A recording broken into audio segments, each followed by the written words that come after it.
ಪ್ರಚಲಿತ ಈ ಕಾರ್ಯಕ್ರಮದ ಪ್ರಾಯೋಜಕರು ರೋಹನ್ ಕಾರ್ಪೊರೇಷನ್, ಸಹ ಪ್ರಾಯೋಜಕರು father Muller's charitable trust, SDM college Ujire, VK furniture and electronics. ನಮಸ್ಕಾರ, ವಿ4 ವಿಶೇಷ ಕಾರ್ಯಕ್ರಮಕ್ಕೆ ಸ್ವಾಗತ. ನಾನು ದಾರನಾಥ್ ಗಟ್ಟಿ ಕಾಪಿಕ. ಈ ದಿವಸ ನಾವು GST ದೇವರೇ ಗತಿ ಅನ್ನೋ ವಿಚಾರವಾಗಿ ಮಾತಾಡಲಿಕ್ಕೆ ಇದ್ದೇವೆ. ವೀಕ್ಷಕರೇ, ಈಗಾಗಲೇ ನೀವು ನಿನ್ನೆ ಮತ್ತು ಇವತ್ತು ಮಾಧ್ಯಮಗಳಲ್ಲಿ ನೋಡಿರ್ಬೋದು, ಕೇಳಿರ್ಬೋದು. GST ವಿಚಾರವಾಗಿ ಕೇಂದ್ರ ಸರ್ಕಾರ ತಗೊಂಡಿರುವಂಥ ಒಂದು ನಿಲುವು, ರಾಜ್ಯಕ್ಕೆ ಬರಬೇಕಾಗಿರುವಂಥ GST ಪರಿಹಾರ ಬಾಕಿಗಳಲ್ಲಿ ಏನೋ ಮೊತ್ತ ಇದೆ, ಅದಕ್ಕೆ ಏನು ರಾಜ್ಯಗಳು ನಿರೀಕ್ಷೆ ಮಾಡಿತ್ತು ಅದು ಸದ್ಯದಲ್ಲಿ ಬರ್ತದೆ ಅಂತ. ಆದರೆ ಕೇಂದ್ರ ವಿತ್ತೀಯ ಸಚಿವರು ಹೇಳಿದ್ದಾರೆ, ಕೊರೋನಾದಿಂದಾಗಿ ಅಥವಾ ಒಟ್ಟು ಆರ್ಥಿಕ ವ್ಯವಸ್ಥೆ ಸ್ವಲ್ಪ ಕಷ್ಟಕಾಲದಲ್ಲಿ ಇರುವುದರಿಂದ ಆ ಒಂದು ಪರಿಹಾರ ಮೊತ್ತವನ್ನು ಕೊಡಲಿಕ್ಕೆ ಆಗುವುದಿಲ್ಲ, ಎಲ್ಲವೂ ದೇವರ ಇಚ್ಛೆ ಅಂತ, ಆ್ಯಕ್ಟ್ ಆಫ್ ಗಾಡ್ ಅಂತ ಹೇಳಿದ್ದಾರೆ. ನಾವು ಬಹುಶಃ ಅದನ್ನು ದೇವರೇ ಗತಿ ಅಂತ ಇಲ್ಲಿ ಮಾತನಾಡಬೇಕಾದಂಥ ಒಂದು ಸನ್ನಿವೇಶ ಇದೆ. ಈ ದಿವಸ ಒಟ್ಟು ಈ ಒಂದು ವಿಚಾರವಾಗಿ ವಿಶ್ಲೇಷಣೆ, ಆರ್ಥಿಕ ವಿತ್ತೀಯ ನೆಲೆಯಲ್ಲಿ ಈ ಒಂದು ವಿಚಾರವನ್ನು ಮಾತನಾಡಲಿಕ್ಕಿದ್ದಾರೆ. ನಮ್ಮ ಜೊತೆಗೆ ಪ್ರೊಫೆಸರ್ ಚಂದ್ರ ಪೂಜಾರಿ ಅವರಿದ್ದಾರೆ. ಚಂದ್ರ ಪೂಜಾರಿ ಸರ್, ನಿಮಗೆ ಪ್ರೀತಿಯ ಸ್ವಾಗತ. ಚಂದ್ರ ಪೂಜಾರಿ ಅವರು ಹಂಪಿ ಕನ್ನಡ ವಿಶ್ವವಿದ್ಯಾನಿಲಯದ ನಿವೃತ್ತ ಪ್ರೊಫೆಸರ್.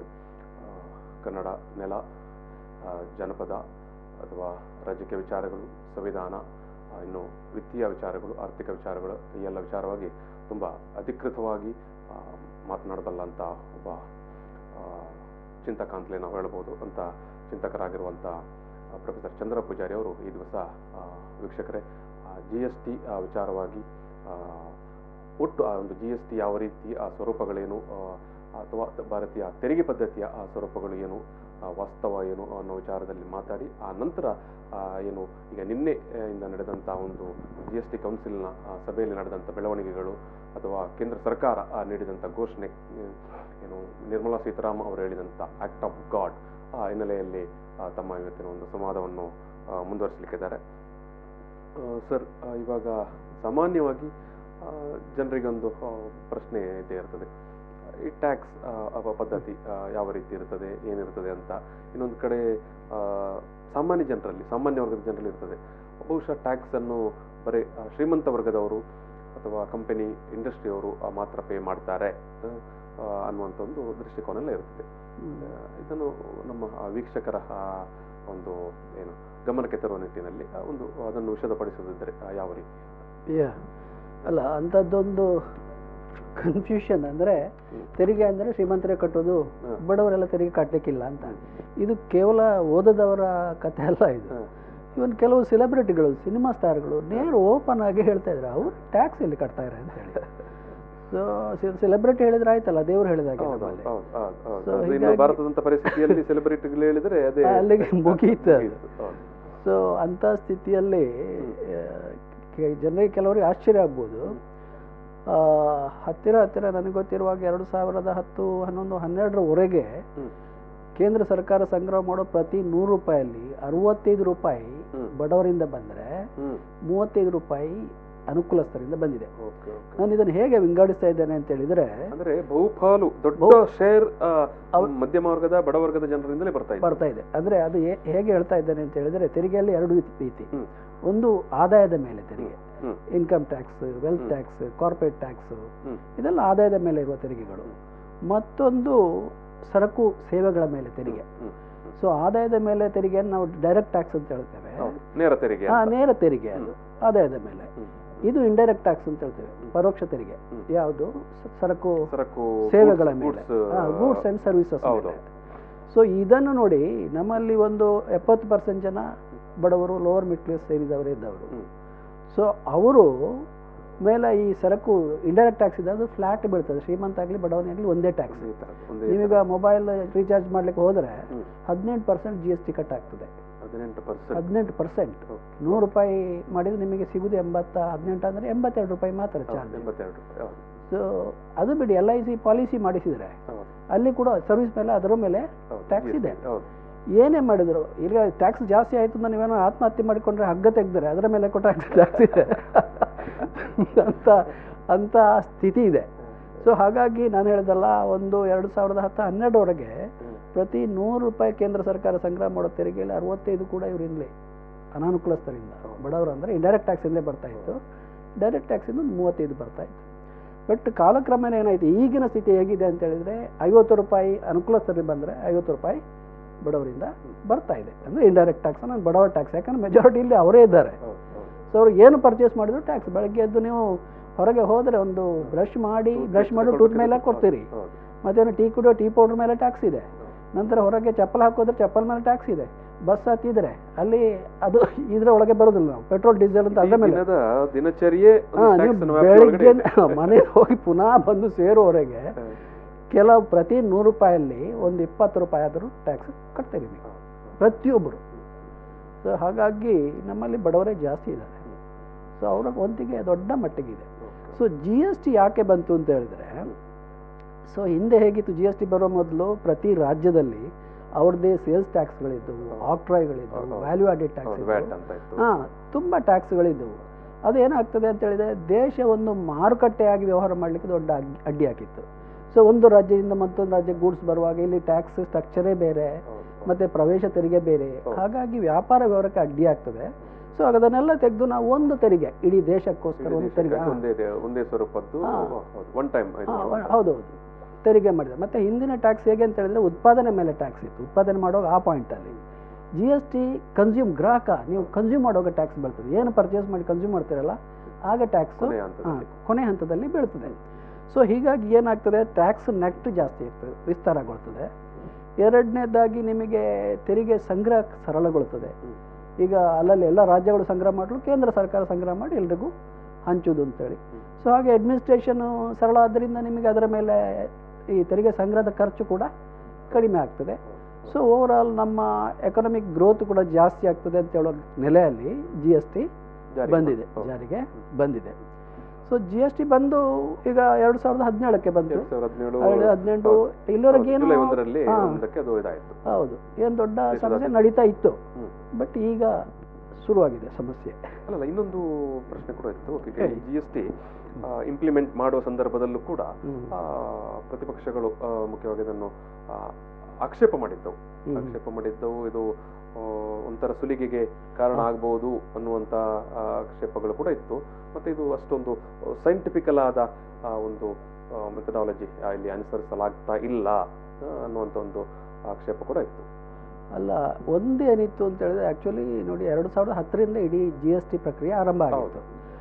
ಆಗ ಈ ದೊಡ್ಡ ದುರಂತ ನಮ್ದು ಏನು ಅಂತ ಹೇಳಿದರೆ, ಆಗ ವಿರೋಧ ಪಕ್ಷದಲ್ಲಿ BJP ವಿರೋಧ ಪಕ್ಷದಲ್ಲಿತ್ತು.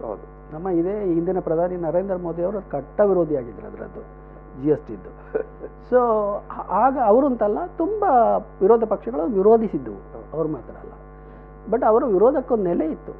ಏನು ಕಾರಣ ಅಂತ ಹೇಳಿದರೆ, ಇದೆಲ್ಲ ಸೆಂಟ್ರಲೈಸ್ ಆದರೆ ಇಡೀ ಹಕ್ಕೆಲ್ಲ ಕೇಂದ್ರಕ್ಕೆ ಹೋದರೆ ನಮ್ಮ ಕತೆ ಏನು? ಈಗ ನೋಡಿ, ಪ್ರತಿ ರಾಜ್ಯದ ಬೆಳವಣಿಗೆಗಳು ಒಂದೇ ರೀತಿ ಇಲ್ಲ ಅಭಿವೃದ್ಧಿದ್ದು. ಒಂದು ರಾಜ್ಯ ಭಾರಿ ಡೆವಲಪ್ ಆಗಿದೆ, ಮತ್ತೊಂದು ಭಾರಿ ಬ್ಯಾಕ್ವರ್ಡ್ ಇದೆ. ಮತ್ತು ಅಲ್ಲಿ ಒಂದು ರಾಜ್ಯದಲ್ಲಿ ಇವತ್ತು ನೆರೆ ಬರ್ಬೋದು, ಮತ್ತೊಂದು ಏನು ಸಮಸ್ಯೆ ಇಲ್ಲದಿರ್ಬೋದು. ಈಗ ನೆರೆ ಬಂದಾಗ ನಿಮಗೆ ಜಾಸ್ತಿ ರೆವಿನ್ಯೂ ಬೇಕು ಅವ್ರಿಗೆ ಕಾಂಪನ್ಸೇಷನ್ ಕೊಡಲಿಕ್ಕೆ. ಇದೇ ಬಂತಲ್ಲ ನಮ್ಮದು ಯಾವುದು ಕೊರೋನಾ ಸಮಸ್ಯೆ ಬಂತಲ್ಲ. ಈಗ ಎಲ್ಲ ರಾಜ್ಯಗಳಿಗೆ ಬೇರೆ ಬೇರೆ ಮಟ್ಟದಲ್ಲಿ ದೊಡ್ಡ ಮಟ್ಟಿಗೆ ಖರ್ಚಾಗ್ತದೆ. ಸೊ ಅವರಿಗೆ ಬೇಕಾದಾಗ ರೆವಿನ್ಯೂ ಜನರೇಟ್ ಮಾಡೋ ಪಾಸಿಬಿಲಿಟಿ ಹೋಗ್ತದೆ. ಸೊ ಆ ಹಿನ್ನೆಲೆಯಲ್ಲಿ ಆಗುವಂಥ ಆಕ್ಷೇಪಗಳಿದ್ದು ಸೇರ್ಲಿಕ್ಕೆ. ಅಂದರೆ ಅವರು ಇಡೀ ಒಂದು ತೆರಿಗೆ ಹಾಕೋ ಹಕ್ಕು ಅಂತೇಳಿ ದೊಡ್ಡ ಹಕ್ಕಲ್ವಾ. ನಿಮಗೆ ಒಂದು ಸಂಪನ್ಮೂಲವನ್ನು ಸಂಗ್ರಹಿಸೋ ಹಕ್ಕೇ ಇಲ್ಲ ಇದ್ದರೆ ನೀವೇನು ಮಾತಾಡ್ಲಿಕ್ಕೆ ಆಗೋದಿಲ್ಲ. ಕನ್ನಡ ಅಂತೇಳಿ ಮಾತಾಡೋದು ಹೇಗೆ ನೀವು? ಕರ್ನಾಟಕ ನಮ್ಮದು ಅಂತ ಹೇಳಬೇಕು, ನಮ್ಮ ಜಲ ನೆಲ ಅಂತೇಳಿ ಏನೋ ಸಂಸ್ಕೃತಿ ಬಗ್ಗೆ ಮಾತಾಡಬೇಕಾದ್ರೆ ಅದನ್ನು ಉಳಿಸ್ಕೊಳ್ಳಿಕ್ಕೆ ನಿಮ್ಮಲ್ಲಿ ಸಂಪನ್ಮೂಲ ಬೇಕಲ್ಲ. ಸಂಪನ್ಮೂಲ ಬೇಕು ಅಂತೇಳಿ ನಿಮ್ಮಲ್ಲಿ ತೆರಿಗೆ ಹಾಕೋ ಹಕ್ಕು ಬೇಕು. ಅಲ್ಲ, ಈಗ ಕಾನ್ಸ್ಟಿಟ್ಯೂಷನಲ್ ಆಗಿ ಸಂವಿಧಾನಾತ್ಮಕವಾಗಿ ಅಂತ ಒಂದು ಹಕ್ಕು ಇದೆ ಅಲ್ವಾ? ಅಂದರೆ ಆ ಹಕ್ಕನ್ನು ಈಗ ನಾವು ಸರೆಂಡರ್ ಮಾಡಿದ್ದೇವೆ GST ಕೌನ್ಸಿಲಿಗೆ. ಈಗ ನಾವು ಖುಷಿ ಬಂದಾಗೆ ತೆರಿಗೆ ಹಾಕ್ಲಿಕ್ಕೆ ಆಗೋದಿಲ್ಲ ಇಲ್ಲಿ. ಏನಿದ್ರು ಅಂದರೆ ಕೆಲವೊಂದು 3-4 ಪದಾರ್ಥಗಳು ಬಿಟ್ಟರೆ ವೆರಿ ಇಂಪಾರ್ಟೆಂಟ್ ಯಾವುದು, ಈ ಪೆಟ್ರೋಲ್ ಡೀಸೆಲ್ ಹೊರಗಿದೆ, ಆಲ್ಕೋಹಾಲ್ ಹೊರಗಿದೆ, ಟೊಬ್ಯಾಕೊ ಹೊರಗಿದೆ. ಸೊ ಈಗ ಒಂದು 3-4 ಅದು ಹೊರಗಿದೆ. ಅದನ್ನು ಬಿಟ್ಟರೆ 90% ಗೂಡ್ಸ್ ಆ್ಯಂಡ್ ಸರ್ವಿಸಸ್ ಅದರ ವ್ಯಾಪ್ತಿಗೆ ಬಂದಿದೆ. ಸೊ ಹೀಗಾಗಿ ನೀವು ಏನು ಅದರ ಬಗ್ಗೆ ಏನು ಟ್ಯಾಕ್ಸ್ ರೇಟ್ ಏನು ಮಾಡಲಿ ಟ್ಯಾಕ್ಸ್ ಕಲೆಕ್ಟ್ ಮಾಡಲಿಕ್ಕೂ ಆಗೋದಿಲ್ಲ. ಅದು GST ಕೌನ್ಸಿಲಲ್ಲಿ ಡಿಸ್ಕಷನ್ ಆಗಬೇಕು ಯಾವುದು ಏನು ಮಾಡ್ತಿದ್ರು. ಸೊ ಅಲ್ಲಿ ಮೆಜಾರಿಟಿ ಒಂದು ತೀರ್ಮಾನದ ಬಗ್ಗೆ ಸಹ ಮೆಜಾರಿಟಿ ಬೆಂಬಲ ಇದ್ದರೆ ಅದು ತೀರ್ಮಾನ ಆಗ್ತದೆ, ಇಲ್ಲ ಇದ್ರೆ ಆಗುದಿಲ್ಲ. ಮತ್ತೆ ಅಲ್ಲಿಯ ತೀರ್ಮಾನವನ್ನು ಕೂಡ ಬಹುಶಃ ಕೇಂದ್ರವೇ ಒಂದು ಸೂತ್ರಧಾರನ ನೆಲೆಯಲ್ಲಿ ನಿಂತು ಇಂಪೋಸ್ ಮಾಡುವಂತ ಸಾಧ್ಯತೆಗಳಿರ್ತದ. ಅಂದ್ರೆ ಅದು ಕೇಂದ್ರ ರಾಜ್ಯ ಅಂತ ಹೇಳೋದ್ರ ಬದಲು ಈಗ ಒಂದು ಪಕ್ಷ ತುಂಬಾ ರಾಜ್ಯಗಳಲ್ಲಿ ಅದೇ ಪಕ್ಷ ಇದ್ರೆ ಇದೇನು ಅಂತೇಳಿ GST ಕೌನ್ಸಿಲ್ ಅಲ್ಲಿ ಎಲ್ಲಾ ರಾಜ್ಯಗಳಿಂದ 6 ರಾಜ್ಯದ ಹಣಕಾಸು ಮಂತ್ರಿ ಪ್ರತಿನಿಧಿಯಾಗಿ ಕೊಡ್ತಾರೆ, ಅಲ್ಲಿ ಇರ್ತಾರೆ. ಕೇಂದ್ರಾಡಳಿತ ಪ್ರದೇಶದವರು ಕೂಡ ಒಬ್ಬೊಬ್ಬರು ಹೋಗ್ತಾರೆ, ರೆಪ್ರೆಸೆಂಟೇಟಿವ್ ಇರ್ತಾರೆ. ವಿತ್ತೀಯ ಸಚಿವರು ಅದರ ಅಧ್ಯಕ್ಷರಾಗಿರ್ತಾರೆ, ಫೈನಾನ್ಸ್ ಮಿನಿಸ್ಟರ್. ಸೊ ಹೀಗಿರುವಾಗ ಏನಾಗ್ತದೆ ಅಂತ ಹೇಳಿದ್ರೆ, ಈಗ ನಮ್ಮಲ್ಲಿ 30 ರಾಜ್ಯಗಳಿವೆ ಅಂತ ಹೇಳಿದ್ರೆ ಎಷ್ಟು ರಾಜ್ಯಗಳಲ್ಲಿ ಯಾವುದೋ ಒಂದು ಪಕ್ಷದ ರೆಪ್ರೆಸೆಂಟೇಷನ್, ಈಗ BJP ಅವರು ಮೆಜಾರಿಟಿ ರಾಜ್ಯಗಳಲ್ಲಿ ಇದ್ದಾರೆ. ಸೊ ನ್ಯಾಚುರಲಿ ಏನಾಗ್ತದೆ ಅಂತ ಹೇಳಿದ್ರೆ, BJP ಕೇಂದ್ರ ಸರ್ಕಾರ BJP ಇದ್ದು ತುಂಬಾ ರಾಜ್ಯಗಳಲ್ಲಿ BJP ಇದ್ರೆ ಅಲ್ಲದ ನೀವು ಕಾಂಗ್ರೆಸ್ ಅಂತಲೇ ಹೇಳ್ಬೋದು, ಅದೇನು ದೊಡ್ಡ ಸಂಗತಿ ಅಲ್ಲ, ವಯಸ್ಸ ವರ್ಷ. ಸೊ ಇದ್ದಾಗ ಏನಾಗ್ತದೆ ಅಂತ ಹೇಳಿದ್ರೆ, ಕೇಂದ್ರ ಸರ್ಕಾರ ಒಂದು ನಿರ್ಣಯ ತಗೊಳ್ಳುವಾಗ ಅದೇ ಪಕ್ಷದ ರಾಜ್ಯ ಸರ್ಕಾರಗಳು ಅದನ್ನು ವಿರೋಧಿಸುವುದಿಲ್ಲ, ಸಾಧ್ಯನೇ ಆಗುದಿಲ್ಲ. ಅಲ್ಲಿ ಅದು ವೈಜ್ಞಾನಿಕವಾಗಿ ಸರಿ ಇರ್ಬೋದು, ವೈಜ್ಞಾನಿಕ ಸರಿ ಇರ್ಬೋದು, ತಪ್ಪು ಇದ್ರು ಕೂಡ ನೀವು ಹೇಳಿದಾಗೆ ಅಲ್ಲಿಗೆ ಅವ್ರಿಗೆ ವಿರೋಧಿಸ್ಲಿಕ್ಕೆ ರಾಜಕೀಯವಾಗಿ ಆಗ್ತಾ ಇಲ್ಲ ಅವರಿಗೆ ಎದುರಿಗೆ. ಸೊ ಹಾಗಾಗಿ ಈಗ ಇದು ಹೀಗೆ ಅಂತ ಹಿಂದೆ ಕೂಡ ಹೀಗೆ ಯಾವುದು ಸೆಂಟ್ರಲ್ ಕಮಿಟಿ ಇದ್ರೆ ಯಾವ ಪಕ್ಷದ ಮೆಜಾರಿಟಿ ಆಡಳಿತ ರಾಜ್ಯಗಳಿದಾವ ಅದು ಹೇಳಿದ್ದೇ ನಡೀತಾ ಇತ್ತು ಹಿಂದೆ ಕೂಡ. ಬಟ್ ಈಗ GSTಯಲ್ಲಿ ಅದೇ ನಡೀತಾ ಇದೆ. ಈಗ ಅವರು ಎಲ್ಲ ರಾಜ್ಯಗಳು ಇಲ್ಲಪ್ಪ ಏನು ಕೇಂದ್ರ ಸರ್ಕಾರ ಸೂಚನೆ ಮಾಡ್ತದೆ, ವಿತ್ತ ಮಂತ್ರಿ ಏನು ಹೇಳ್ತಾರ ಅದು ಸರಿ ಅಂತ ಹೇಳಿದ್ರೆ ಮುಗಿತಲ್ಲಿಗೆ. ಅದು ಈಗ ಈ ಸಮಸ್ಯೆ ಕೂಡ ಹಾಗೆ ಬಂದದ್ದಲ್ವಾ. ಈಗ ಅಂದ್ರೆ ಅದೇ ನೀವೀಗ ಅದೇ ಹೇಳ್ತಾ ಇದ್ದೀರ, ಅದು ಒಟ್ಟು ಆ ಒಂದು ಏನು GST ಕೌನ್ಸಿಲ್ ಬಹುಶಃ ಇಡೀ ಒಂದು ದೇಶೀಯ ಬೇರೆ ಬೇರೆ ರಾಜ್ಯಗಳಲ್ಲಿ ಕೇಂದ್ರದ ಒಂದು ಆಡಳಿತದಲ್ಲಿ ಇರುವಂತಹ ಸರ್ಕಾರವೇ ಬೇರೆ ಬೇರೆ ರಾಜ್ಯದಲ್ಲಿ ಕೂಡ ಅದೇ ಪಕ್ಷದ ಸರ್ಕಾರಗಳಿದ್ದ ಸಂದರ್ಭದಲ್ಲಿ ದೊಡ್ಡ ಮಟ್ಟದಲ್ಲಿ ಈ ರಾಜ್ಯ ಸರ್ಕಾರಗಳಿಗೆ ಕೂಡ ಅದನ್ನು ಪ್ರಶ್ನೆ ಮಾಡುವಂತ, ವಿರೋಧಿಸುವಂತ ಅಲ್ಲ ಅದರೊಂದು ಸಲಹೆ ಕೊಟ್ಟರೆ ಅದನ್ನು ಅಂದರೆ ಸಲಹೆ ಖಂಡಿತ ಕೊಡ್ಬೋದು. ಈಗ ಅವರು ನಮಗೆ ಗೊತ್ತಿಲ್ಲ ಎಕ್ಸಾಕ್ಟ್ ಈ ಪ್ರೊಸೀಡಿಂಗ್ಸ್ ಎಲ್ಲ ಏನಾಗಿದೆ ಅಂತೇಳಿ, ಬಟ್ ಎಲ್ಲರೂ ಅವರ ಸಮಸ್ಯೆ ಹೇಳ್ಕೊಳ್ಬಹುದು. ಹೌದು, ಈಗ ಸಮಸ್ಯೆಯನ್ನಷ್ಟೇ ಹೇಳ್ಕೊಂಡಿದ್ದಾರೆ. ಈಗ ನಿನ್ನೆ ಕರ್ನಾಟಕದ ಪರವಾಗಿ ಭಾಗವಹಿಸಿದಂತ ಬೊಮ್ಮಾಯಿ ಅವರು ಕೂಡ ಏನು ತಮ್ಮ ಬೇಡಿಕೆಯನ್ನಷ್ಟೇ ಅವರು ಹೇಳಿದ್ದಾರೆ. ಹೌದೌದು. ಈಗ ನಾವೀಗ ನೇರವಾಗಿ ವಿಚಾರಕ್ಕೆ ಬರುವುದಾದ್ರೆ, ಈಗ ನಿನ್ನೆ ಏನು GST ಕೌನ್ಸಿಲ್ ಅಲ್ಲಿ ಆದಂತಹ ಒಂದು ತೀರ್ಮಾನ ನಿಲುವು ಅಲ್ಲಿ ವಿತ್ತ ಸಚಿವರು ಹೇಳ್ತಾರೆ, ದೇಶಕ್ಕೆ ತುಂಬಾ ಆರ್ಥಿಕ ತೊಂದರೆ, ಇನ್ನೊಂದು ಕಡೆ ಕೊರೋನಾ ಎಫೆಕ್ಟ್, ಎಲ್ಲ ಕಾರಣದಿಂದಾಗಿ ನಾವು ನಿಮಗೆ ಬಾಕಿ ಇರುವಂತ GST ಪರಿಹಾರವನ್ನು ಕೊಡ್ಲಿಕ್ಕೆ ಆಗೋದಿಲ್ಲ ಅಂತ. ಈ ಒಂದು ನಿಲುವು ಇದೆಯಲ್ಲ, ಈ ಒಂದು ಸ್ಟ್ಯಾಂಡ್, ಯಾಕಂದ್ರೆ ಅದು ಒಂದು ಕಡೆಯಿಂದ ನೀವು ಅದು ರಾಜ್ಯ ಸರ್ಕಾರದ ಅದು ಆಯಾ ರಾಜ್ಯಗಳನ್ನು ಹಾಕೋದು, ನಿಮಗೆ ಕೊಡ್ಲಿಕ್ಕೆ ಆಗುವುದಿಲ್ಲ ಅಂತ ಒಂದು ತೆಕ್ಕೊಂಡಂತ ನಿಲುವು ಒಂದು ಪ್ರಜಾಪ್ರಭುತ್ವ ನೆಲೆಯಲ್ಲಿ ಅದನ್ನು ನೀವು ಯಾವ ರೀತಿ ವಿಶ್ಲೇಷಣೆ ಮಾಡ್ತೀರಿ ಒಂದು. ಮತ್ತೆ ಇನ್ನೊಂದು ಕಡೆಯಿಂದ ಒಂದು ಸರ್ಕಾರ, ಈಗ ಕೇಂದ್ರ ಸರ್ಕಾರ ಮಾತ್ರ ಅಲ್ಲ, ಎಲ್ಲ ರಾಜ್ಯ ಸರ್ಕಾರಗಳು ಕೂಡ ಇವತ್ತಿನ ಸನ್ನಿವೇಶದಲ್ಲಿ ಸ್ವಲ್ಪ ಕಷ್ಟ ಕಾಲದಲ್ಲೇ ಇದೆ. ಮತ್ತೆ ಎಲ್ಲರೂ ನಿರೀಕ್ಷೆ ಮಾಡಿಕೊಂಡೇ ಇದ್ರು ನಮ್ಮ ಏನು ಬಾಕಿ ಪರಿಹಾರಗಳು, ಕಂಪನ್ಸೇಷನ್ಗಳು ನಮಗೆ ಸಿಗ್ತದೆ ಅಂತ. ಸೊ ಇಂಥ ಒಂದು ಕ್ರಿಟಿಕಲ್ ಸಂದರ್ಭದಲ್ಲಿ ಕೇಂದ್ರ ಸರ್ಕಾರವೇ ಒಬ್ಬ ನಾಯಕನೇ ಮುಂದೆ ನಿಂತು ಕೊಡ್ಲಿಕ್ಕೆ ಆಗುದಿಲ್ಲ ಅಂತ ಹೇಳಿದರೆ ಈಗ ಇದನ್ನು ಅರ್ಥ ಮಾಡ್ಕೊಳ್ಳೋದು ಹೇಗೆ ಅಂತೇಳಿ. ಹೌದು, ಅಂದರೆ ಅದು ಮೇಲ್ನೋಟಕ್ಕೆ ನಮಗೆ ಅದು ಸಗಟಾಗಿ ಸರಿಯಲ್ಲ ಅಂತ ಅನಿಸ್ಬೋದು. ಬಟ್ ನೀವು ಸ್ವಲ್ಪ ಅದರ ಹಿಂದಿನ ಕಥೆ ನೋಡಿದರೆ ಅದರಲ್ಲಿ ರಾಜ್ಯಗಳ ಪಾಲು ಕೂಡ ಇದೆ ಈ ಸ್ಥಿತಿಗೆ ತಲುಪಲಿಕ್ಕೆ. ಅಂದ್ರೆ ಆ ಪಕ್ಷ ಈ ಪಕ್ಷ ಅಂತಲ್ಲ, ರಾಜ್ಯದಲ್ಲಿ ಇರುವ ಸರ್ಕಾರಗಳು ಈಗ ಅವ್ರು ಏನ್ ಮಾಡೋದತ್ತ, ಅವರು ಸರೆಂಡರ್ ಮಾಡಿದ್ದು ಅವರ ಹಕ್ಕನ್ನು GST ಕೌನ್ಸಿಲ್ಗೆ. ಸೊ ಅವರು ಸರೆಂಡರ್ ಮಾಡೋ ಒಂದು ಸ್ಥಿತಿ ನಿರ್ಮಾಣ ಮಾಡಿದ್ದು ಕೇಂದ್ರ.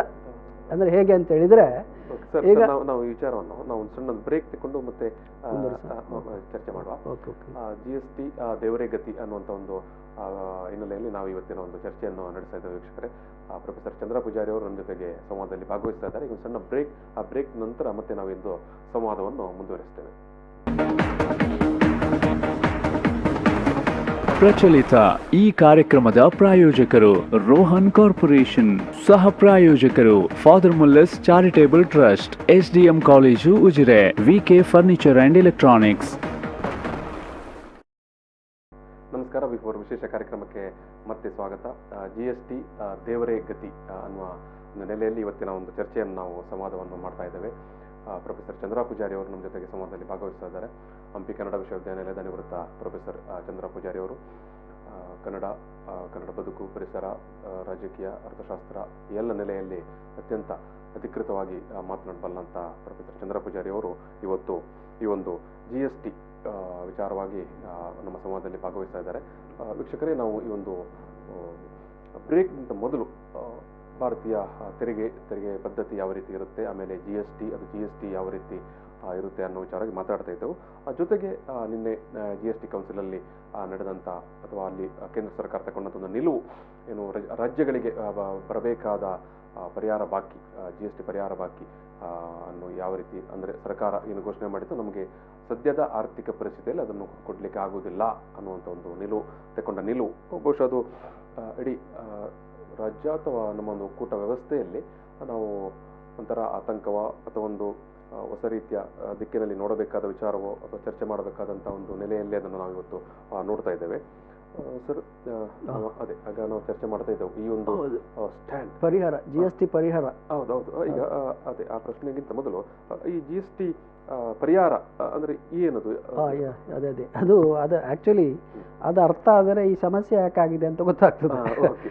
ಆಕ್ಚುಲಿ ಏನು ಗೊತ್ತಾ, ಈಗ ನಾನು ಹಿಂದೆ ಹೇಳಿದೆ, ಈಗ ರಾಜ್ಯಗಳು ಅವರು ತೆರಿಗೆ ಸಂಗ್ರಹ ಮಾಡೋ ಅಧಿಕಾರವನ್ನು ಕೇಂದ್ರಕ್ಕೆ ಸಬ್ಮಿಟ್ ಮಾಡಿದ್ದಾರೆ. ಈಗ GST ಕೌನ್ಸಿಲ್ಗೆ ಸರೆಂಡರ್ ಮಾಡಿದ್ದಾರೆ. ಯಾಕೆ ಸರೆಂಡರ್ ಮಾಡಿದ್ದಾರೆ? ಸರೆಂಡರ್ ಮಾಡೋ ಹಾಗೆ ಹೇಗೆ ಮಾಡಿದ್ರು ಅಂತ ಹೇಳೋ ಪ್ರಶ್ನೆ ಅದು. ಯಾಕೆ ಸರೆಂಡರ್ ಮಾಡಿದ್ರು ಅಂತ ಹೇಳಿದರೆ, ನಿಮಗೆ ಹೀಗೆ ಹೇಳ್ತೇನೆ. ಒಂದು GST ಬರೋ ಮೊದಲು ನಾನು ಹೇಳಿದಲ್ಲ, ಬೇರೆ ಬೇರೆ ಥರದ ಇಂಡೈರೆಕ್ಟ್ ಟ್ಯಾಕ್ಸ್ಗಳಿದ್ದು. ಅದು ನಾವು ಆಲೋಚನೆ ಮಾಡೋ, ಒಂದು ರಾಜ್ಯದ ಪರೋಕ್ಷ ತೆರಿಗೆ ಒಂದು 100 ರೂಪಾಯಿ ಇತ್ತು ಅಂತ ಇಟ್ಕೊಳ್ಳಿ.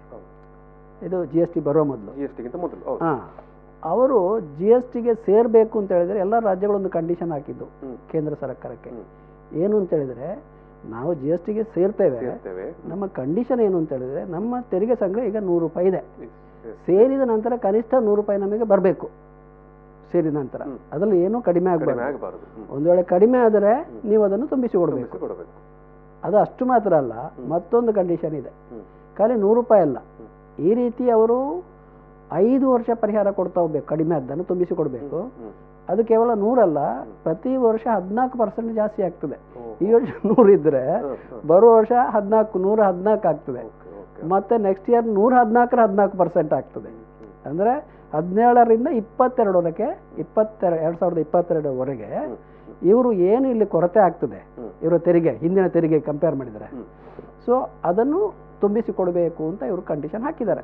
ಅದರಲ್ಲಿ ವರ್ಷ ಅದು 14% ಇನ್ಕ್ರೀಸ್ ಕೂಡ ಆಗ್ತದೆ. ಸಾಮಾನ್ಯ ಭಾಷೆಯಲ್ಲಿ ಹೇಳೋದಿದ್ರೆ ನಾವು ಬಾಡಿಗೆ ಮನೆಯ ರೆಂಟ್ ಅಗ್ರಿಮೆಂಟ್ ತರ ಆಗಿದೆ ಅದು. ನೀವು 1,000 ರೆಂಟು, ಬರೋ ವರ್ಷ 10% 1,100 ಆಗ್ತದೆ. ಸೊ ಈ ರೀತಿ ಕೇಂದ್ರ ಸರ್ಕಾರ ಅದು ಏನು ಗೊತ್ತಿಲ್ಲಪ್ಪ, ಒಟ್ಟೊಂದು GST ಬರಲಿ, GST ಬಂದರೆ ಡೆವಲಪ್ಮೆಂಟ್ ಜಾಸ್ತಿ ಆಗ್ತದೆ, ತೆರಿಗೆ ಸಂಗ್ರಹ ಜಾಸ್ತಿ ಆಗ್ತದೆ, ಇದನ್ನೇನೋ ತುಂಬಿಸಿಕೊಡ್ಬೋದು ಅಂತ ಆಲೋಚನೆ ಇರ್ಬೋದು ಅವರು.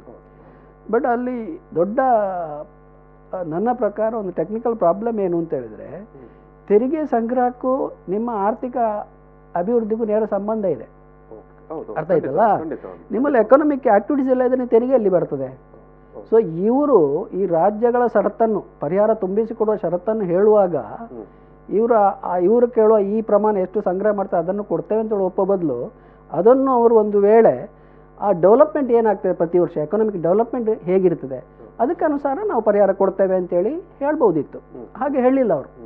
ಅದರ ಬದಲು ಅವರು ನೇರ ಒಪ್ಪಿಕೊಂಡ್ರು, ಇದಕ್ಕೆ ಪರಿಹಾರ ಕೊಡ್ತೇವೆ ನಾವು, ಈಗ ಏನಿದೆ ನಿಮ್ಮ ತೆರಿಗೆ ಸಂಗ್ರಹ ಅದರ ಮೇಲೆ ಪ್ರತಿ ವರ್ಷ 14% ಜಾಸ್ತಿ ಮಾಡಿಕೊಂಡು ತುಂಬಿಸಿ ಕೊಡ್ತೇವೆ ಅಂತ ಅವರು ಒಪ್ಪಿದ್ರು.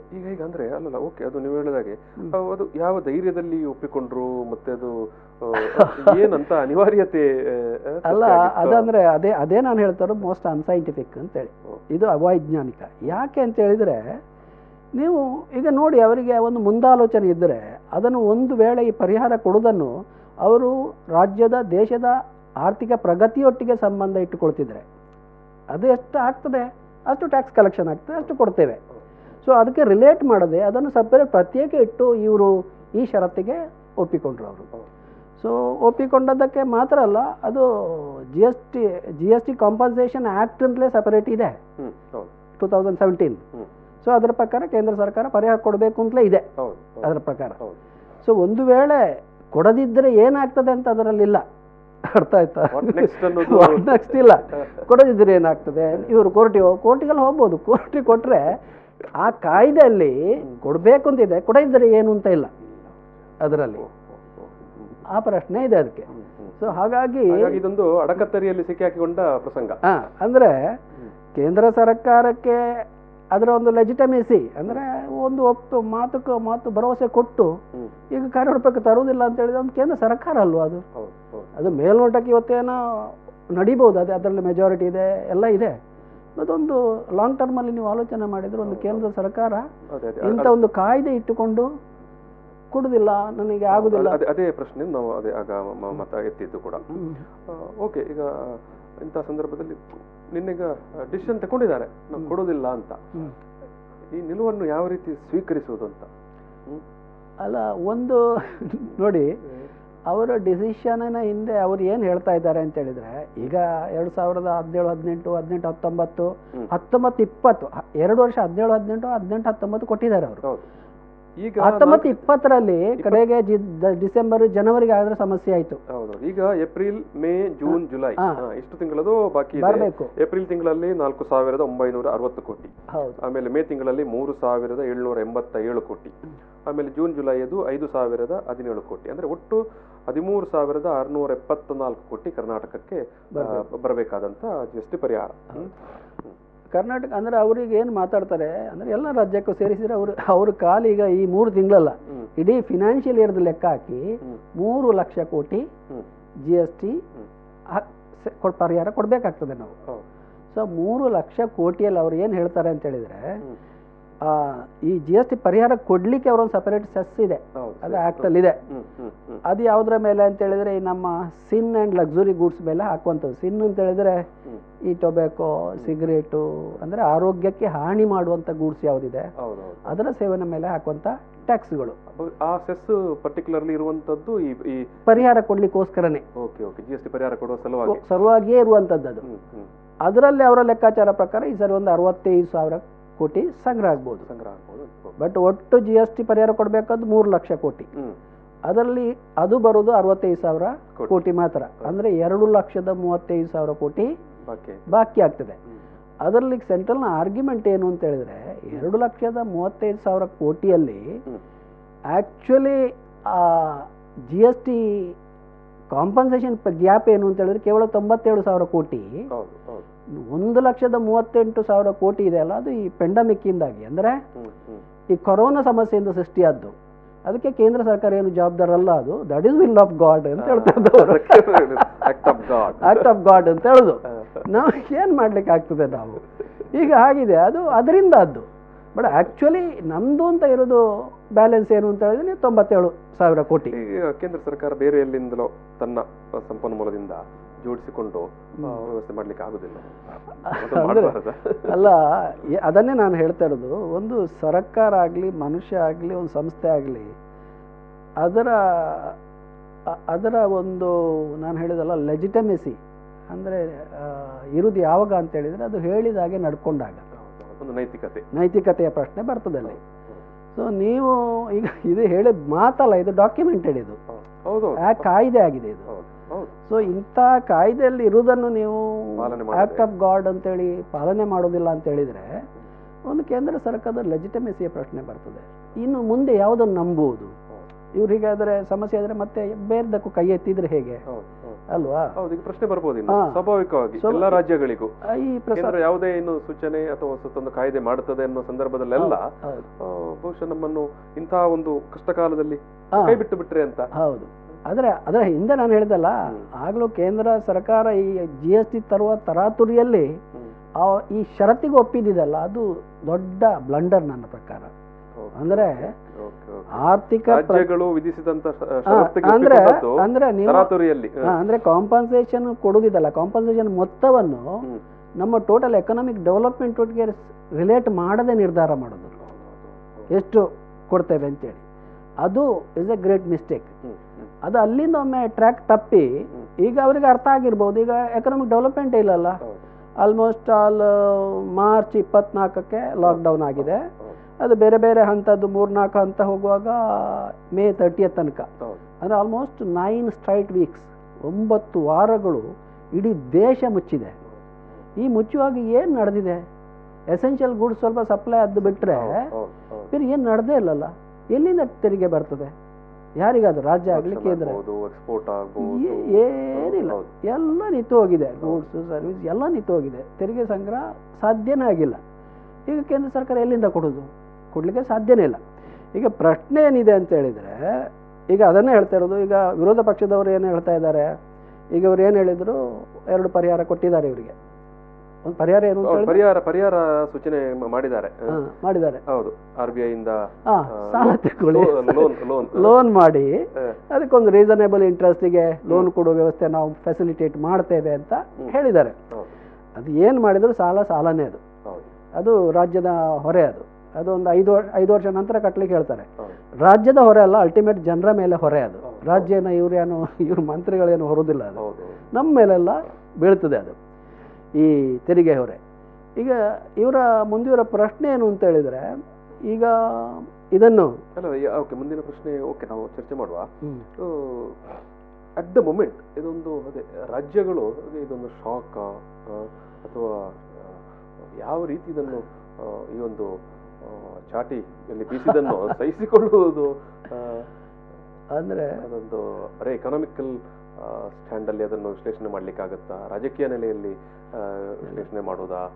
ಅಲ್ಲ, ಅದು ಏನಿದೆ ಗೊತ್ತಾ, ಡೆಫಿನೆಟ್ಲಿ ನೋಡಿ, ಈಗ ರಾಜ್ಯಕ್ಕೆ ಬೇರೆ ಅಲ್ಲ, ಎಕಾನಮಿ ಅಲ್ಲ ಬೇರೆ ಅಲ್ಲ. ಆ್ಯಕ್ಚುಲಿ ಅದು ಭಾರಿ ಇಂಟಗ್ರೇಟೆಡ್ ಆಗಿದೆ, ಅದಕ್ಕೆ ಪರಸ್ಪರ ಸಂಬಂಧ ಇದೆ ನೇರ. ಈಗ ನೋಡಿ, GST ಕೌನ್ಸಿಲ್ಗೆ ಸೇರೋದ್ರ ಬಗ್ಗೆ ತಮಿಳ್ನಾಡು ಬಿಟ್ಟರೆ ಬೇರೆ ಯಾವ ರಾಜ್ಯನೂ ಅಪೋಸ್ ಮಾಡಲಿಲ್ಲ. ತಮಿಳ್ನಾಡು ಬಿಟ್ಟರೆ ನಿಜವಾಗಿ ರಾಜ್ಯಗಳು ಕೂಡ ಆಲೋಚನೆ ಮಾಡಬೇಕಿತ್ತು. ನಾನು ಆಗ ಹೇಳಿದಲ್ಲ, ಒಂದು ತೆರಿಗೆ ಸಂಗ್ರಹ ಮಾಡೋ ಅಧಿಕಾರವನ್ನು ಸಂಪೂರ್ಣ ಕೇಂದ್ರದಗೆ ಸರೆಂಡರ್ ಮಾಡೋದು ಅಂತ ಹೇಳಿದರೆ, ನೀವು ಪ್ರಾಕ್ಟಿಕಲಿ ನಿಮ್ಮೊಂದು ದೊಡ್ಡ ಅಧಿಕಾರವನ್ನು ಬಿಟ್ಟು ಕೊಟ್ಟ ಹಾಗೆ. ಈಗ ಹೌದು, ಈಗ ಅವರಿಗೆಲ್ಲ ಅರ್ಥ ಆಗಿರ್ಬೋದು.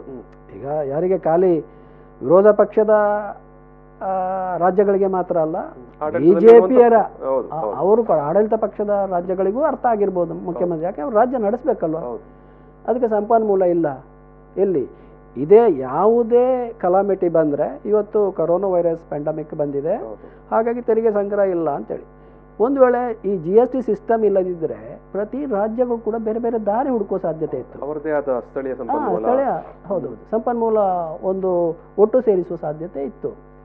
ಈಗ ಎಲ್ಲವೂ ನೀವು GSTಗೆ ಸರೆಂಡರ್ ಮಾಡಿದ ನಂತರ, ನಾನು ಹೇಳಿದಲ್ಲ, ಒಂದು ರಾಜ್ಯ ಇವತ್ತು ಅದೇ 3-4 ಸರಕುಗಳು ಬಿಟ್ಟರೆ ಬೇರೆ ಯಾವುದರ ಮೇಲೆ ಕೂಡ ತೆರಿಗೆ ವಿಧಿಸುವ ಸ್ಥಿತಿಯಲ್ಲಿ ಇಲ್ಲ. ಸೊ ಅದು ಏನಿದ್ರೂ GST ಕೌನ್ಸಿಲಲ್ಲಿ ಚರ್ಚೆ ಮಾಡಿ ಅವರು ಒಪ್ಪಿಗೆ ಪಡೆದು ನಂತರ ಹಾಕಬೇಕು. ಅದು ನಾನು ಒಪ್ಪಿಗೆ ಕೂಡ ಹೇಳಿದ್ರೆ ಮೆಜಾರಿಟಿ ಬೇಕಲ್ಲಿ, ಹಾಗಾಗೋದಿಲ್ಲ. ಸೊ ರಾಜ್ಯಗಳು ಅಂತೂ ತುಂಬ ಒಂದು ಸಂದಿಗ್ಧ ಪರಿಸ್ಥಿತಿಯಲ್ಲಿ ಇವೆ. ವೀಕ್ಷಕರೇ, GST ದೇವರೇ ಗತಿ ಅನ್ನೋ ವಿಚಾರವಾಗಿ ನಾವು ಚರ್ಚೆಯನ್ನು ಮುಂದುವರಿಸ್ತೇವೆ. ಈಗೊಂದು ಸಣ್ಣ ಬ್ರೇಕ್. ಪ್ರಚಲಿತ ಈ ಕಾರ್ಯಕ್ರಮದ ಪ್ರಾಯೋಜಕರು ರೋಹನ್ ಕಾರ್ಪೊರೇಷನ್, ಸಹ ಪ್ರಾಯೋಜಕರು father Muller's charitable trust, SDM college Ujire, VK furniture and electronics. P4 ವಿಶೇಷ ಕಾರ್ಯಕ್ರಮಕ್ಕೆ ಮತ್ತೆ ಸ್ವಾಗತ. GST ದೇವರೇ ಗತಿ ಅನ್ನುವ ನೆಲೆಯಲ್ಲಿ ಇವತ್ತಿನೊಂದು ಚರ್ಚೆಯನ್ನು, ಸಂವಾದವನ್ನು ನಾವು ನಡೆಸ್ತಾ ಇದ್ದೆವು. ಪ್ರೊಫೆಸರ್ ಚಂದ್ರ ಪೂಜಾರಿ ಅವರು ಈ ಒಂದು ಸಂವಾದದಲ್ಲಿ ಭಾಗವಹಿಸ್ತಾ ಇದ್ದಾರೆ. ವೀಕ್ಷಕರೇ, GST ವಿಚಾರವಾಗಿ ನಿನ್ನೆ GST ಕೌನ್ಸಿಲ್ನಲ್ಲಿ ಕೇಂದ್ರ ಸರ್ಕಾರ ತೆಗೆದುಕೊಂಡ ಒಂದು ನಿಲುವು ಏನಿದೆ, ರಾಜ್ಯಗಳಿಗೆ ಬರಬೇಕಾದ GST ಪರಿಹಾರ ಮೊತ್ತವನ್ನು ಸದ್ಯದ ಆರ್ಥಿಕ ಪರಿಸ್ಥಿತಿಯಲ್ಲಿ ಕೊಡಲಿಕ್ಕೆ ಸಾಧ್ಯ ಆಗುವುದಿಲ್ಲ ಅನ್ನುವಂಥ ಒಂದು ನಿಲುವನ್ನು ಸರ್ಕಾರ ಪ್ರಕಟಿಸಿದೆ. ಬಹುಶಃ ರಾಜ್ಯಗಳಿಗೆ ಬಹುದೊಡ್ಡ ಹೊಡೆತ ಕೊಡಬಹುದಾದಂಥ ಒಂಥರ ಶಾಕಿಂಗ್ ಅನ್ನಬಹುದಾದಂಥ ಒಂದು ವಿಚಾರ ಇದು. ಏನು ಮುಂದೆ, ಅಥವಾ ನಮ್ಮ ಈ ಒಕ್ಕೂಟ ವ್ಯವಸ್ಥೆಯಲ್ಲಿ ಏನು ಇದಕ್ಕೆ ಪರಿಹಾರ ಅಥವಾ ಇಂಥ ಒಂದು ಹೊಡೆತವನ್ನು ಯಾವ ರೀತಿ ತಾಳಿಕೊಳ್ಳುವುದು, ರಾಜ್ಯಗಳು ಸಹಿಸಿಕೊಳ್ಳುವುದು ಯಾವ ರೀತಿ, ಇದನ್ನು ರಾಜಕೀಯ ನೆಲೆಯಲ್ಲಿ ಅಥವಾ ಆರ್ಥಿಕ ನೆಲೆಯಲ್ಲಿ ಅದಕ್ಕೆ ಯಾವ ರೀತಿಯ ವಿಶ್ಲೇಷಣೆ ಅಥವಾ ಏನು ಪರಿಹಾರ ಅನ್ನುವ ನೆಲೆಯಲ್ಲಿ ನಾವು ಈ ಒಂದು ಚರ್ಚೆಯನ್ನು ಮಾಡ್ತಾ ಇದ್ದೆವು. ಪ್ರೊಫೆಸರ್ ಚಂದ್ರ ಪೂಜಾರಿ ಅವರು ಈ ನೆಲೆಯಲ್ಲಿ ಮಾತಾಡ್ತಾ ಇದ್ದರು. ಸರ್, ನಾವಾಗಲೇ ಚರ್ಚೆಯನ್ನು ಮುಂದುವರಿಸಿದ ಹಾಗೆ ಅಂತ ಹೇಳಿದ್ರೆ, ರಾಜ್ಯ ಸರ್ಕಾರಗಳಿಗೆ ಇದು ನೀವಾಗಲೇ ಹೇಳಿದಿರಿ, ನಮ್ಮ ರಾಜ್ಯ ಸರ್ಕಾರಗಳಿಗೆ ತೆರಿಗೆ ಸಂಗ್ರಹಕ್ಕಿದ್ದಂಥ ಎಲ್ಲ ಅಧಿಕಾರವನ್ನು ಸರೆಂಡರ್ ಮಾಡಿ GSTಗೆ ಸೇರಿಕೊಂಡ ಕಾರಣದಿಂದಾಗಿ ಇವತ್ತು ಏನು ಮಾಡಲಿಕ್ಕಾಗದಂಥ ಒಂದು ಸನ್ನಿವೇಶ ಇದೆ ಅಂತ.